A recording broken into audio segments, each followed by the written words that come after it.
Vince, are you ready for rapid fire? Woo! Let's go. Rapid fire, baby. Let's do it. Okay. So this is the one that Vince has been waiting to tee off on all day. So USA Today writer Blake Topmeyer says Notre Dame does not deserve to host a first-round college football playoff game because of the loss to Northern Illinois.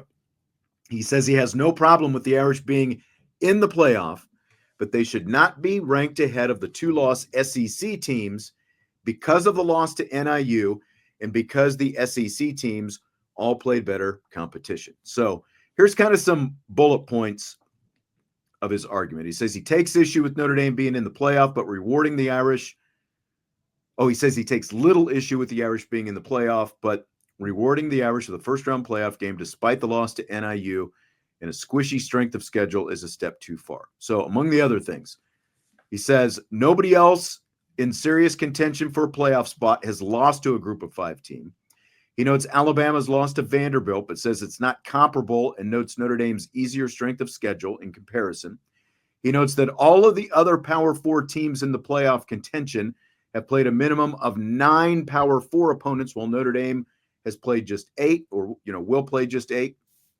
Also notes Notre Dame plays just 3 true road games, one of them against a 1-9 Purdue team, and that all of the other contenders have more road games.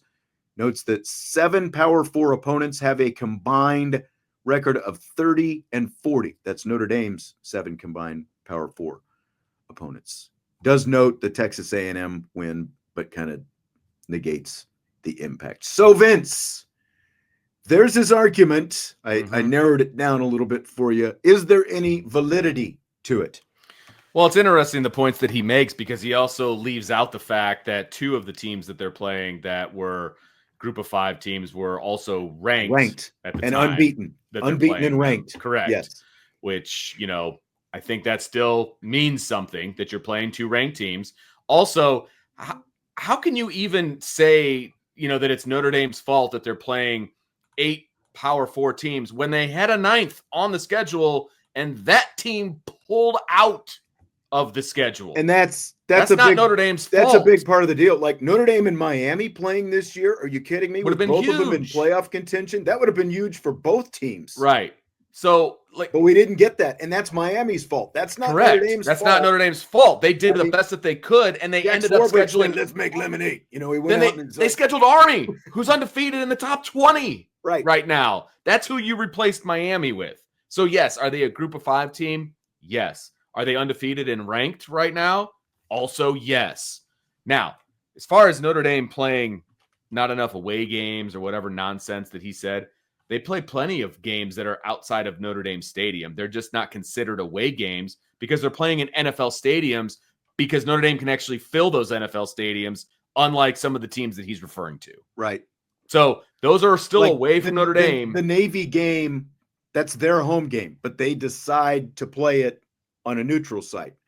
And I don't know if he must be counting Georgia Tech in there. They decided to play that in a neutral site, even though that's in their home city still. It might not be on their campus, but that's in Atlanta where Georgia Tech is. Right. So the neutral site, it's a couple of miles away from Georgia Tech. That's not a neutral site game. That was Georgia Tech's home game. The Shamrock Series game for Notre Dame at Yankee Stadium is a heck of a lot closer to where Army lives than where Notre Dame lives. And so that's definitely part of it as well. So, we can, do we really need to go through the schedule? We can, but I just don't understand. I don't understand. It's just typical. It's cherry picking points and you know what I mean? And not really seeing the reality of the situation either. Right. They played at Kyle Field, Texas A&M. That was away. Right. And is it their fault that Purdue stinks? No. Is it their fault that Florida State stinks? No. Is it their fault that USC is a sub 500 team right now? No. These schedules are made 5, 6, 7 years in advance. Look, they just announced the Texas game, in 28 and 29, which is well into the future. Well, look, Florida State, as we've talked about, Florida State was 13-0 last year. It's not Notre Dame's fault that they're horrible this year. Right. That was there's a reason they put it in primetime. It was supposed to be a big-time primetime matchup. Correct. If Florida State is even an 8-win team, that win, at least looks better. Absolutely. It's not Notre Dame's fault that Florida State turned into what they turned into from one year to the next. I've been hacking up a lung over here on mute while you've been talking. Man. I know. I was trying to keep talking. I mean, Notre Dame is obviously living, rent-free squarely in this guy's head with all the research, that he put into this, when he talks about, the losing, the 30-40 combined record and all this stuff. I'll give some of my data points, and, you've hit one of the more important ones, the whole Miami fiasco that was completely out of Notre Dame's hands that forced Jack Swarbrick, again, to go out and make lemonade out of the situation and, put Army on the schedule and do, they're going to play Navy every year. Right. And they on less than a year's notice to be able to fill a hole in the schedule, that is not easy to do. It's not easy to do at all. I just, and before you get to your points, which are going to be awesome, I know they are. But, he also, the whole comparing 9 Power 4 teams versus 8 Power 4 teams, but then he leaves out the fact that these other teams are also playing 1 AA teams. that was going to be one of my points. You want to go down the list, right, and look at all the schools that have played even Oregon. Oregon has played Idaho. Alabama's played Mercer. Ole Miss has played Furman. Georgia has played UMass and Tennessee Tech. Right. Tennessee Tech might be FCS, but still lower level. But at the same time, and then look at Ohio State. Now these aren't FCS teams, but it's hardly murderer's row to play Akron, Western Michigan, Marshall. They play Purdue as well. If you're going to hold Purdue against Notre Dame, Jesse and I talked about this yesterday. It's crazy to me. Purdue has had to play Ohio State, Penn State, Oregon, Illinois. They're going to play Indiana this year. Purdue's played a tougher schedule than any of the contenders that the Big Ten has in the conference. And that's, not including the fact that they had to play Notre Dame as well. That's obviously out of conference, but Purdue has played a tougher schedule than any of the Big Ten contenders, and I know he's comparing Notre Dame to the SEC in these 2 losses, but here's the combined record of the teams Penn State has played. 35-54. 35-54. They have also played 1-9 Purdue. They have also played 0-11 Kent State. But he has no problem with Penn State being ranked number 4, obviously. Right. Even though, again, because their loss happens to be to Ohio State. And then Miami, Ohio, by the way, was a MAC champion last year. You can't control what Miami, Ohio is this year. That was supposed to be a really good MAC team, right, that they were playing this year. Indiana has beaten 1 team with a winning record. That's 6-5 Washington. They've played a 3-7 Florida International team, an 0-11 Western Illinois team, and a 3-7 Charlotte team. But are we complaining about Indiana? No, because it's Indiana. They're the darling. The media loves Indiana because it's the story. And that's what the media falls in love. Well, the story is better if it's Indiana. The story is better if it's Army. The story is not better if it's Notre Dame, because Notre Dame is Notre Dame. So you take shots at Notre Dame, So it's it's just very cherry picking, I think, is what you said. And it's just very easy, to ignore so many of these other negative things about the resumes of these other teams just because. Yeah, does Notre Dame have a glaring loss on their schedule? Yes. 100%. But look at what they have been since then. Look at how the offense has produced since then. Look at what the defense, the number 1 freaking defense in the country, basically, look at what it has become since then. They're not just squeaking by some of these teams, which, by the way, Indiana has for, I'll say they beat up a lot of teams, but, they just got by a bad Michigan team in their last game, right? Notre Dame's not just squeaking by these teams. They're beating them convincingly. Handily. And that's the part of how the committee has evaluated them when these rankings have come out. Yeah, it's just hilarious to me, the points that these people try to bring up and, and look, Notre Dame has to wear the NIU loss. They got to wear it. There's no doubt about it. And they have done literally everything in their power to make up for that from week 3 on. And, they're scoring over 40 and they're giving up 10 in that stretch from week 3 on. Like, what more do you want them to do to prove that, you know what? They had a bad day. They had a bad day. They had an off day. They didn't play very well. They had a bad day. If they hit that field goal in the game and they win that game, Notre Dame has probably the number 2 team in the country right now. Yeah. You know what I mean? And nobody's talking about the fact that they squeaked by Northern Illinois. Right. Then all the conversation is, well, Notre Dame might be number 2, but the best seed they can get is number 5. Right. That's exactly right. They're not in a conference. See, they should be in a conference. That's what the conversation would be then. It's just, it sucks. They lost that game. I get it. But this is still a really good football team. And they've proven it in every other game that they've played this year outside of September 7th. Yeah. Every other game they've played, they've been the dominant team on the field. They have been. And nobody can even argue that part of it. They've been the dominant team in every other game. The NIU team, that one stinks. There's no doubt about it. But Notre Dame's really, really close to being just about where they would be in the seeding as even if they were undefeated. They're really close to that right now. So even wearing that loss, they still deserve everything that they've gotten up to this point. Yes. And by the way, I'll be a monkey's uncle. This Irish team is good. Nice handle. Says Tech is going to give Uga fits. I won't be surprised. Like this is probably Georgia Tech's best chance to beat. I'm not saying they're going to, but it's their best chance to beat Georgia in a long time. It should be much more competitive than it's been. Yes. Look, Georgia's got holes, man. Georgia has holes.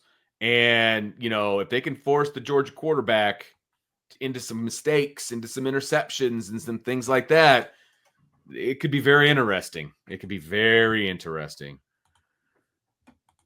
Thanks for the super chat, Dolly Madison. Saying in 2021, Notre Dame had 6 blocked punts. When might we see that again? When they don't have this particular person as their special teams coordinator. Yeah, they did. And then that guy left, right? He's with the Colts now. So he specialized in block punts. Marty Biagi doesn't really specialize in block punts. No. He specializes in trick plays. He specializes in fakes, though. Yes, trick plays. He doesn't call them trick plays, by the way. What does he call them? He just calls them. You want to just get to that right now? You want to get to the Marty Biagi question? I don't even know if you saw it coming on here. Clearly, I didn't. We'll circle back. So I was really focused on that first question. I'm not going to lie. Yeah, you just got hung up on that one. It's like, there's nothing else in rapid fire. All my attention will be teeing off on this bozo. Who dared say this? I know, right? Here's what Notre Dame special teams coordinator Marty Biagi said about Jordan Faison's overturned fake punt touchdown last Saturday. Now, he fielded a lot of questions on this, by the way. Okay. At the media session. Sure he did. Yesterday. And he basically was like, we're on to Cincinnati. Yeah, I think he kind of said, remember what Bill Belichick said? We're on to Cincinnati. We're turning the page. We're not even thinking about that, because he was asked like, oh, I'm sure. So this is just one of the questions, and this kind of came at the tail end. Here's the quote. I think what it really did, going with our slogan of chaos kills, what I really felt it did is, worst case, it created a spark in the stadium and the atmosphere for our players. And then you see what's a real credit to the guys is our whole punt team had to come right back, and we still flipped the field. Forced a fumble, and it just really got the energy, I felt like, going for a good finish to the first half, end quote. First question. Okay. Rate the chaos kills slogan on a scale of 1 to 10. You know what? That's like a 9. I think that's a good one. I'm not a big fan of like slogans and, team phrases and things like that. It's not really my thing, but it's a fun t-shirt, though. Yes, as slogans go. I would wear a Chaos Kills t-shirt. I would tell you that. Yeah. And I would have the Biagi head on my, on my, with the hat on backwards or whatever. I would do that. As slogans go, marketing opportunity. Good one. Someone needs to take advantage of that. Chaos Kills. I like it. Yeah, absolutely. I'd put it as a solid, and look, I coach special teams for you for a year. And, what's fun about special teams is you can look for, even the guys like look at some of the guys who are out there on special teams. You've got a mix of starters, you've got a mix of reserves, but you can look for the little things in guys that might not translate into them, being a regular contributor either on offense or defense. Yeah. But it's like this guy has got, like the right kind of fire that he can bring that chaos on special teams. And, the special teams coordinator can obviously bring that out on him, by pushing the right buttons. And I think just it's got to be fun to be able to go to practice. And like they had that play in the book since they were preparing for the bowl game last year, and they never brought it out. And we've seen some of these other plays that they've run on some of these different fakes and stuff like that.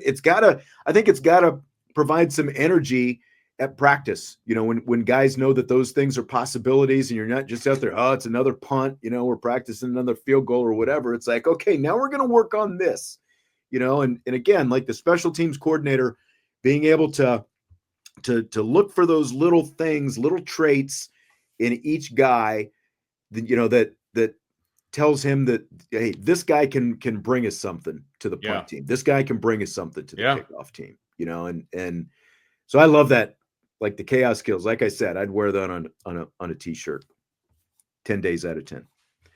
Second, you were at the game. I wasn't able to be there because I was on the road with basketball. Could you feel an energy shift inside the stadium after that play?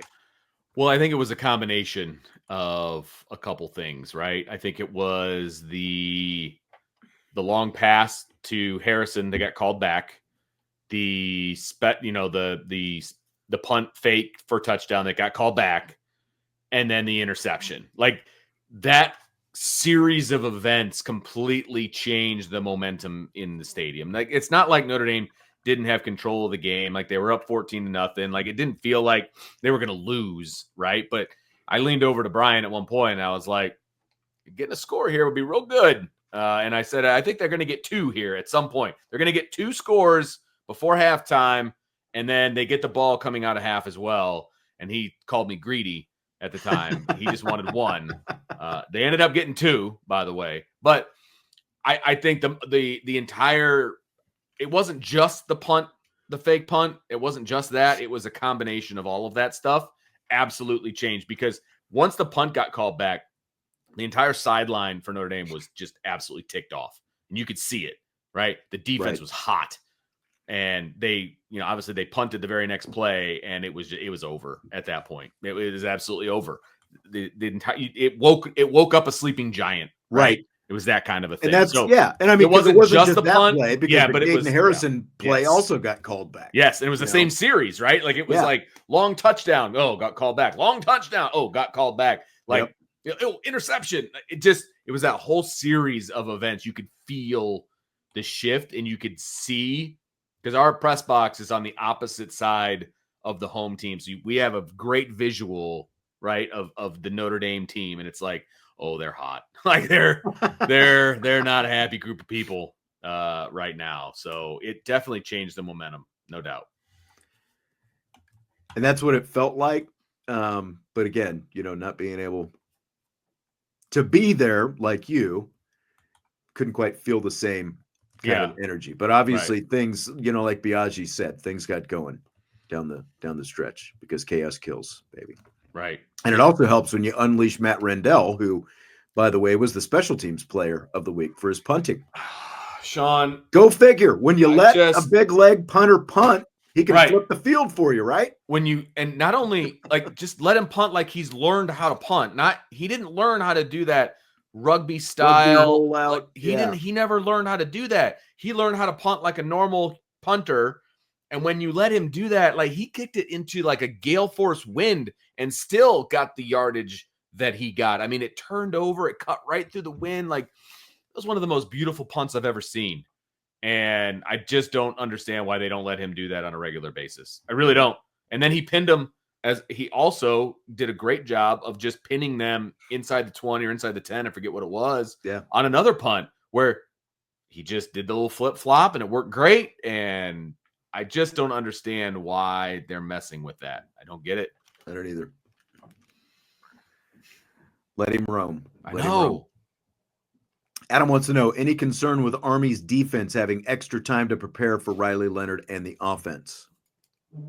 No.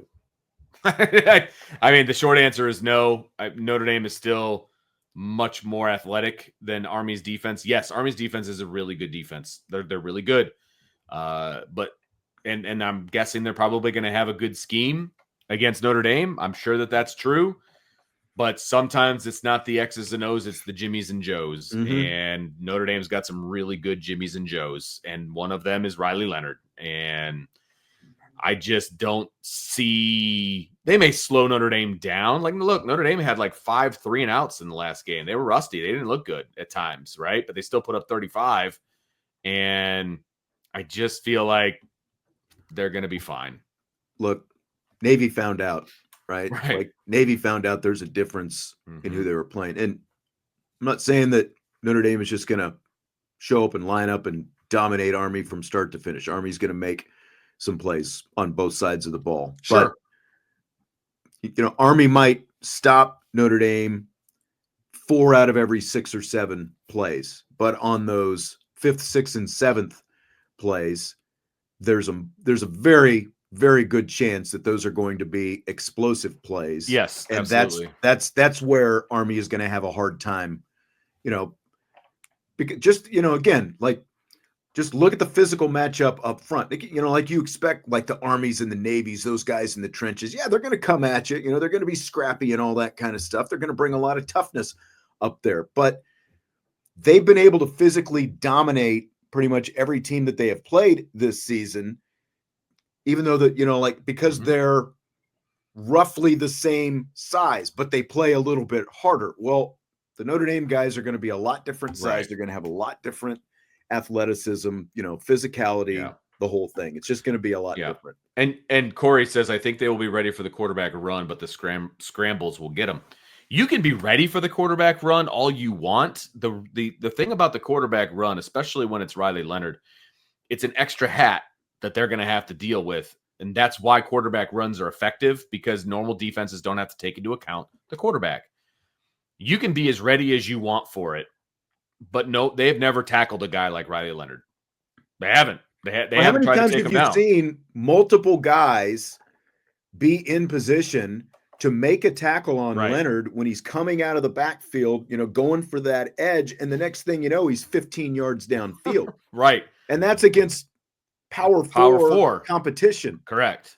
Again, there's going to be a big difference in just in terms of, like, his speed is so deceptive, and you hear, I mean, you've heard other opponents talk about it. Like, until you see it, until you're down on the field, you've heard Notre Dame guys, like back in training camp, were talking about it. Until you actually face it, you don't appreciate how fast he is, how fast he can get out of there.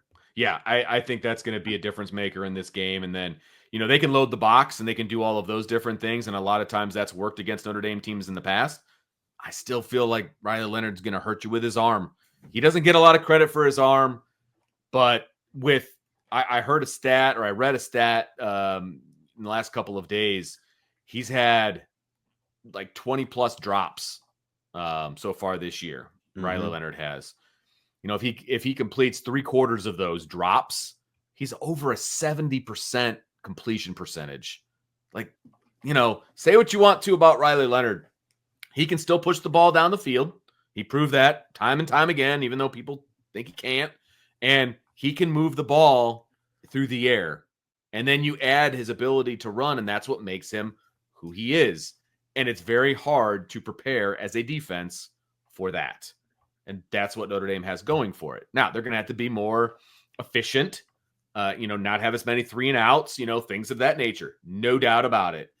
But at the end of the day, I just feel like the Jimmies and Joes are better at Notre Dame, and they're going to be able to take advantage of that. Thank you for another super chat, Dolly Madison. In the past, Notre Dame would have the tight end get the ball from the center and cross the line for an easy first down. Will they do that again? It is fun to see the special plays. I think that we're referring to Mitchapalooza. Yes. And that is a thing of the past. I mean, especially when you've got a guy who had an ACL tear last year. True. But and you've got Riley Leonard, who is just about what is the size difference between Riley Leonard and and Mitchell Evans. I need to look at that I would guess at least 50 pounds. You think so? You're probably right. But, 40, you know, Riley 40, Leonard 50. is no shrinking violet. He's 6'4", 216. And Mitchell Evans is 6'3". Oh, nope, that's not him. Sorry. He's 6'5", 260. So, yeah, about 50 pounds. pounds. 50 pounds. Yeah, about 50 pounds. But he's still a load to bring down. And you don't need to do Mitchell Palooza when you've got Riley Leonard. No, I mean, you've got quarterback power. Right. You know. Right. That's sometimes it's been stopped, but it's been pretty successful most of the time. So, but great question. Great question. Because it is fun to see some of those wrinkles and, you know, things of that nature. There's no doubt about it. So Joey Galloway said on the college football playoff selection show or the ranking show last night that Indiana's chances to make the playoffs go from where they are right now, 97%. They only dropped to 96% if they were to lose to Ohio State. So with that in mind, he says Indiana should just sit their quarterback, Blake Rourke, against the Buckeyes this weekend to prevent a Florida State Jordan Travis situation like last year. Buy or sell it, Vince. Jordan Travis got hurt against a terrible football team, if I'm not mistaken. I don't think it was it wasn't their biggest game of the year. I would have to look that up to be precise. But you know what's going to happen if they, first of all, it's a stupid idea. That's number one. Number two, if they unreal. I was watching this live. Right, me too. I couldn't believe what I was hearing from a man who played in the freaking NFL. Correct. If you sit him against Ohio State, you know what's going to happen? He's going to hurt himself against Purdue. Like, that's what'll happen. Right. That's karma. Like, that's what will happen. So we're going to sit him against Ohio State, but play him against Purdue. Like, why in the world? Or do you just sit him the whole? I don't know. Right. What are you thinking, dude? Like, this is IU's biggest game ever. This is their biggest game ever. Yeah. And you're not going to come to the game with all your bullets in the magazine. Like, what? This is the dumbest thing I've ever seen. And what is that? And what kind of message does that send to your team if they decided to do that? It goes against anything any coach stands for. What are you thinking? But like Curt Cignetti specifically, like this is a very confident, borderline cocky guy. Like he is confident, going back to the whole Google me thing and all that stuff. Like what kind of message are you sending to your team if you're basically saying, well, gang, it's been great up to now, but this game, it really doesn't matter. We'll just, we'll play for 3 weeks from now or a month from now. We're laying up. We're going to sit down. We're going to sit the quarterback right now. What are you telling your team at this point? Like, no coach is going to do this. I'm sorry. No. And again, like I said, what kind of message does that send? Well, we're going to, we're just going to go ahead and lose this game. Right. We're not going to send our starting this quarterback one doesn't out really there. Matter. But you guys can go out there and get hurt. You guys are good. You guys will be fine. Just, take this L. Yeah. And it'll be cool. Point. But we're going to. He's important. You guys, you're pawns. You're just pawns. Yeah. What kind of message is that? Like, no, you can't. No. Just absorb the spears. Be the Yeah. guys who catch the arrows. Oh my gosh. Let him sit under the shield. Yeah. Man. Unbelievable. I was really surprised that the rest of the, like McElroy and those guys, didn't push back even more than what they did. They did to a degree. I mean, like all three of them looked at him like he had three heads. Yeah. But I think it's just because he's their friend and they didn't want to, make him look too bad. But it was incredible. Fill in the blank. Olivia Miles and Sonia Citron both being projected to be first-round picks in next year's WNBA draft is blank. A testament to how good this team is, number one. And number two, makes me a little upset that Olivia Miles may not come back for the next year. Because I was hoping she'd have 2 more, she's got 2 more years of eligibility this year and next year, right? Yeah. And so I was hoping that she'd come back for another year. But if you're projected as a first rounder, I don't know what all the money situation is for the WNBA. I know it's increasing. And I do still wonder like how much NIL could be a factor. Yeah. In that. Like, I think in women's athletics, could she get more by staying around for another year? Yeah. Well, and depending on what they do as a team, are they going to win a national championship this year? Are they going to fall short? Do you want to come back with some unfinished business? That kind of thing. This team's going to look a lot different next year than it does this year, but they still have all that young talent. So, I think all of those things come into play. I do. And again, I'd have to look to see what is the average, signing bonus and salary for first rounders in the WNBA. WNBA is still relatively low. That's what I figured. So NIL could be big here. Like at a place like Notre Dame, especially with the NIL, because like she was, before Hidalgo showed up last year, like she already had like an agent and stuff like that the first year of NIL, the year where she ended up getting injured at the end of the season in 2023. So like she was already had some NIL stuff going on, so okay, there's some big opportunities. Here we go. Picks 1 through 4 make the same amount, by the way. $76,535. Okay. She's projected number 4 right now. Okay. So that's 1 through 4. You make 76. 5 through 8 makes 73.4. And then picks 9 through 12 makes 70.3. So all of them around 70,000 essentially. Basically. I feel like she can make more than that. I'm just saying. I do too. In NIL. I mean, again, it may not all be about the money. Maybe she's done with her college experience. There could be other endorsement deals, right? That, just like with Caitlin Clark, that would go with her to the, to the pros and stuff like that. But yeah. There's a lot of factors, right? I mean, like she's just maybe done with college. Maybe she's just done being a student, and you want to move on. That's possible. Selfishly, I hope she sticks around. Yeah, but I mean, it's just another sign of how fun I think this season is going to end up being. Because it's not just those two. I mean, you still have Hidalgo, who's not even draft eligible right now. Who's going to be a first round pick herself. When that comes, and the way Kate Koval is playing right now, she's going to be, 3 or 4 years down the road as well. So it's I'm just looking forward to this Saturday. Like, I just can't wait to see it. Like all these players going head to head against each other. I hope it lives up to the billing. Sometimes it get too out in front of the skis, but it's just means I've got the best seat in the house, I guess, because you do seeing all that talent out there. It's so every much night. Talent. It's basically a WNBA team. Yeah, that's out there playing every night when you think about it. Well, look, and when Maddie Westbeld gets healthy again, I mean, I think she could make a case for falling someplace into the first round. High second round. I know that obviously there's not as many teams, so the first round isn't as large. And that's the thing. There's only 12 teams in the WNBA. So. Which, by the way, they probably should expand at this point, but I know they are actually. They're expanding. Okay. I just saw Cleveland is applying for nice a WNBA team. Nice. So, look, the bottom line is Hannah Hidalgo, the young freshman who's the post, Kate Koval, right? That's her name. They're both going to be first rounders. I mean, you've got 4 guaranteed first rounders on the team, in my opinion, right now. And again, some other ones possibly knocking on the door. Yeah. Brian says endorsing what? I mean, take your pick. I mean, right.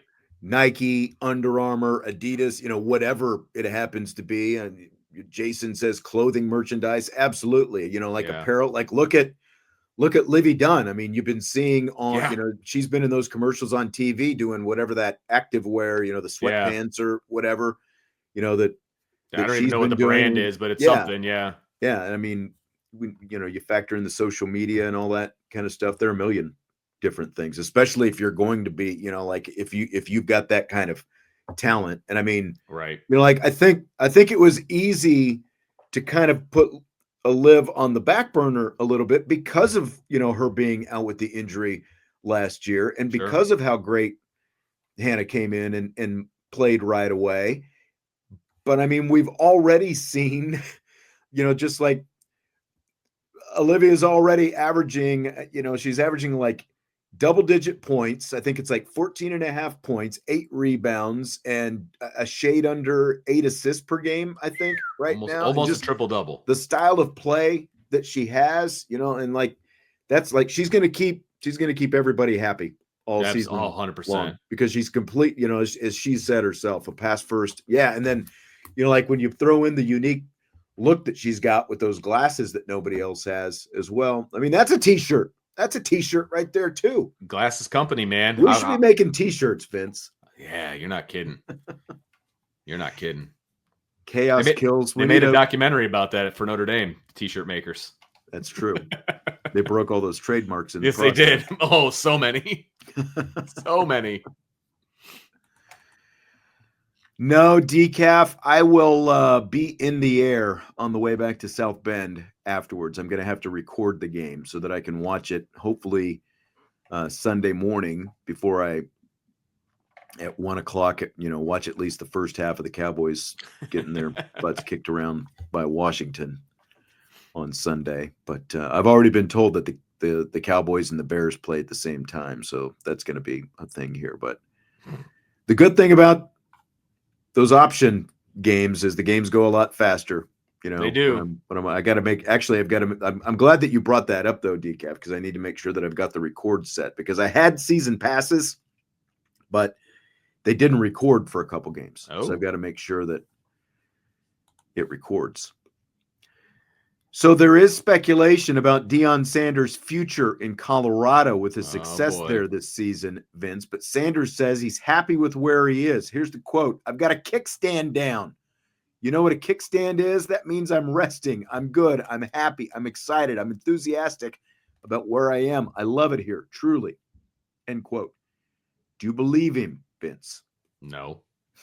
I mean, do I believe that he's happy at Colorado? Yeah, I do. But that doesn't mean there's not greener grass someplace else. If for some reason that Florida State wanted to make a change, or if there's some reason, look, maybe the NFL isn't for Deion, but if Jerry Jones comes knocking and you got Michael Irvin and you've got all these guys, his former teammates, coming after him and saying, "Hey man, you got to put the star right," and he's got an opportunity to draft his own kid, I'm just saying, I think that would be hard for him to pass up. That's all I'm saying. I think it would be hard for him to pass up. And I think he is very happy in Colorado. Everything he wants is happening right now, right? But like I said, his dream jobs aren't open yet. He went to Colorado because that was the best job that was open when he was available. Yeah, he had a chance to move from FCS to Power 4. That was the best job that he was able to get at that moment. That's why he went there. Has nothing to do with who Colorado is. Now, I do think he's happy at Colorado. Things are going very well for him at Colorado. But no coach is going to say, "Yeah, I'm looking." Even right, him. Exactly. This is what everyone's going to say. 100%. But if push comes to shit, there's just because the whole thing attaching him to the Cowboys is, well, if the Cowboys draft Shador, then Deion would go. Well, okay, that's the end of next April. So are the Cowboys going to wait until the draft comes to find out if they get Shador and then hire a head coach? If they draft Shador, it's going to be Deion calling Shador and being like, "Hey, we just drafted you." That's how that's going to go. You know what I mean? And later on in the 7th round there, he's going to call the house again and he's going to say that he drafted Shiloh. That's how it's going to go, right? If he's going to be the head coach for the Cowboys. I mean, yeah, I wonder what that conversation would be like if Jerry picks up the phone and calls Deion. The grass don't grow under Deion's boots, if the opportunity comes along, he'll take it. Gone. But again, he's not going to sit there right now, even to him, with a season in progress and a chance to. I mean, they've still got a chance to be in the college football playoff. Absolutely, yes, yes. He's not gonna start talking about moving on and looking at other teams while he's doing that. He's going to be as definitive as he can. I mean, and nobody blames him, even if he really is looking around. But if the opportunities come up, he'll take a look. I just feel like Deion would fit the NFL a certain way, right? I mean, look, there's no recruiting. There's no, you know what I mean? There's a lot less boots on the ground work to do when you're in the NFL. Mm-hmm. You're not worrying about grades. You're not worried about the transfer portal. I don't know. I get a lot higher level of talent. Yeah. And look, I don't necessarily wish that on you as a Cowboys fan. But I could see it. I really could. I could as well. I don't know. He's stressing over. You look like you're so stressed out. You can see it. Andy Saylor says Hannah covering Juju will be something.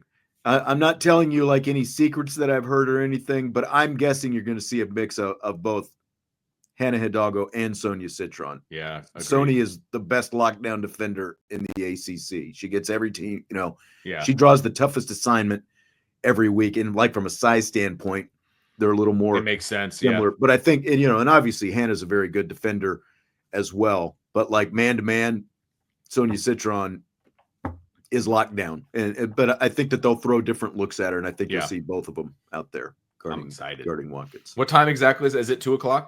4:00 Eastern. 4:00. Okay, gotcha. Yeah. Perfect. Dolly Madison is bringing the super. Man. Thank you, Dolly. Who should be the OC for the Cowboys? I mean, they got to figure out who the head coach is going to be first before they figure out who the OC is going to be. Like someone asked me about Lincoln Riley. I would not be opposed to that. Honestly, the way Cliff Kingsbury has done in Washington this year, I would not be, I've said before that I was a little on the fence about Kingsbury. Maybe even anti, I felt like he kind of, rode the Patrick Mahomes coattails for a long time. But when you look at what he's done there in Washington so far, like that would not disappoint me if Cliff Kingsbury, especially you get him away from, a team in the division. Kind of thing. I would not be disappointed by that at this point. Tommy Reese. We got a lot of Tommy Reese's flying in here. Jared Parker. Yeah. Probably deserve that. Okay, so Glenn Powell, and you're right, DK. I probably do need some bourbon and, honey and lemon. Glenn Powell, who played Hangman in Top Gun Maverick, recently had this to say when asked about reports that Tom Cruise wants Powell to take over the Mission Impossible franchise. Mom would never let me do that, he said. So what do you think, Vince? That's an interesting response.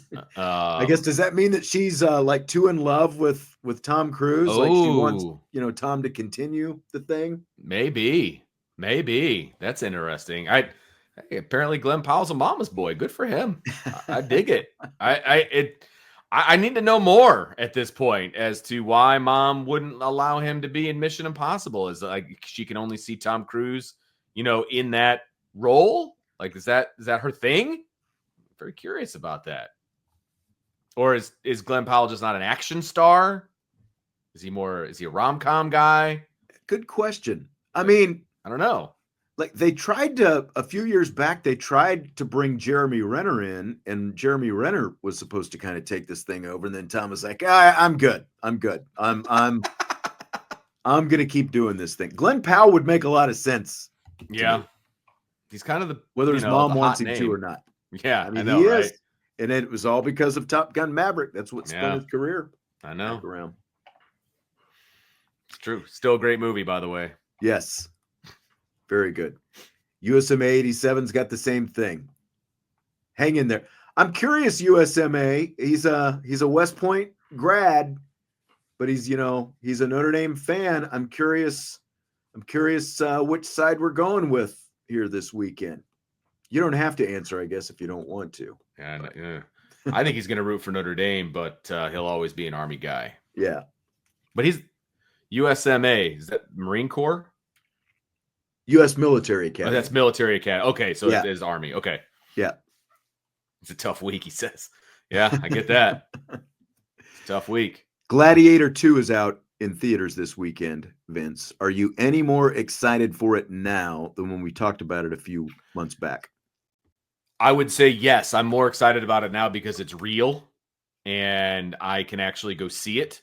I'm going to see it. Like Dylan and I are going to see that this weekend. Oh, are you? Sometime between Wednesday and Sunday. Okay. We're going. I don't know when, but we're going. And I'm not, there's no ifs, ands, or buts. Like I want to see this movie and I want to see it in the theater. I can't wait to see it on my TV. You know what I mean? Some movies you can wait for streaming and all. I need to see this one in the big time. So I'm going. I'm excited about it too. I am very curious to see how different and how alike 1 and 2 are. Right? I need to see it before I get too crazy opposed or, pro it, but they're going to get my money. I've seen some of the previews. I'm getting a little bit more warm to it. You know, I think we were a little like confused about the Denzel and all that kind of stuff, but there's a lot of homages. If it's a remake or a sequel. It is a sequel. It is actually Gladiator 2. Yeah. And the son, Lucius from the first one is kind of taking the, over the part of he's the gladiator this time. Right. Connie Nielsen, the sister, her young son, Lucius from the first one. He's the one out there in the Coliseum doing the fighting, I think, this time. Right. So that's going to be interesting. Yeah, I need to. I'm excited. I want to see it as well. I'm not going to be able to see it this weekend, I don't think. I'll have to look. The hotel we're staying in LA is actually right next to where the Lakers play. Oh. I don't know if there are any movie theaters. There has to be, right? There has to be. There has to be. Friday would be my only chance to do it. I'll have to check out the area. Because you're always looking for stuff to do because you're kind of there solo, kind of doing your thing, when you're not with the team. I mean, and it's a pretty ordinary Friday, like we're going to be out there all day Friday, but it's like they practice in the morning and it's it's just like a typical Friday. There's, no, group events planned or anything like that. So I'm very interested to see how Lucius goes from being the son of the princess or whatever, whatever her title was, right, to a gladiator. Like, how did that happen? You know what I mean? Because they do show her up in the box, watching this thing happen. So, does she know that that's her son? I need to know. Maybe he turned traitor at some point. Maybe. I don't know. I've got questions. I got lots of questions. I mean, look at this. Hunter's coming in. He's got you set, man. LA Hunter. Live next to Staples. Nice. All right. There you go. I'll check it out. Thank you very much, Hunter. I think we're within a couple blocks. What's that? Hunter, I'm curious. Are you an LA guy? Can you tell me what the area around the Staples Center is like? Can I get out during the day and not be accosted by, whatever? You never know. You never know. That's legit. I've never been to LA, so I can't even speak to whether it's a walkable situation or what. So hopefully Hunter can help you out here. All right. Last question for you tonight. In the gladiator spirit, if you had to pick a Notre Dame player to battle for your life in the arena as a gladiator, who are you picking? For me, as in, am I in there and I'm hiding behind him and he's doing everything? He's your proxy. So okay, got you. You're sending him into the arena to fight for your life. From I'm trying to decide, do I go with somebody who's got quicks? Is super fast and can kind of maneuver, or am I going for a bigger guy? You know what I mean? Like a Riley Mills, for example. He's the one that came to my mind first. See, Riley Mills is whatever that the Germanic guy from the first one, a little big, bulky, yes, a little less agile, but obviously very physical.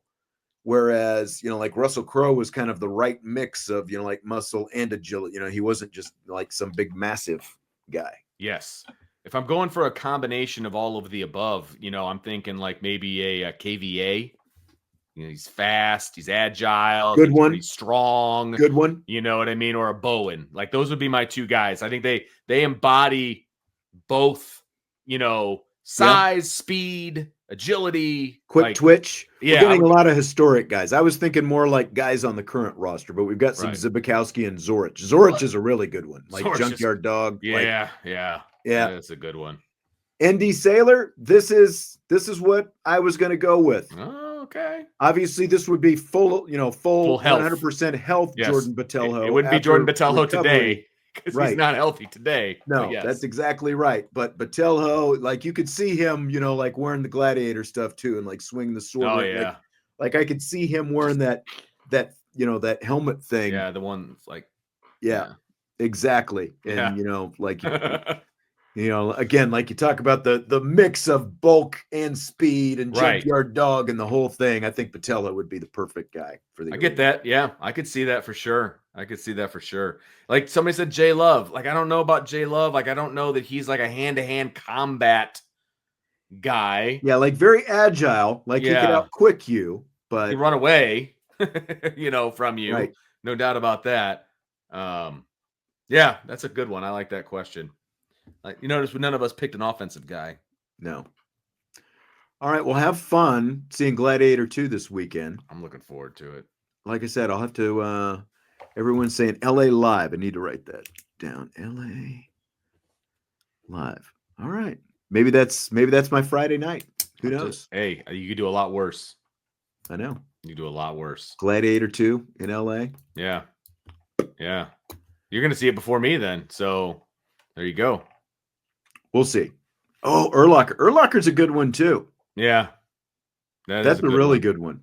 Yeah, that you obviously a little, more undersized than the, traditional, but he might be right around Russell Crowe size actually. Yeah.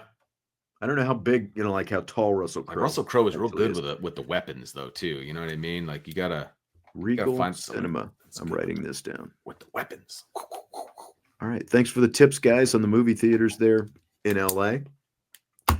All right. Well, I am out tomorrow.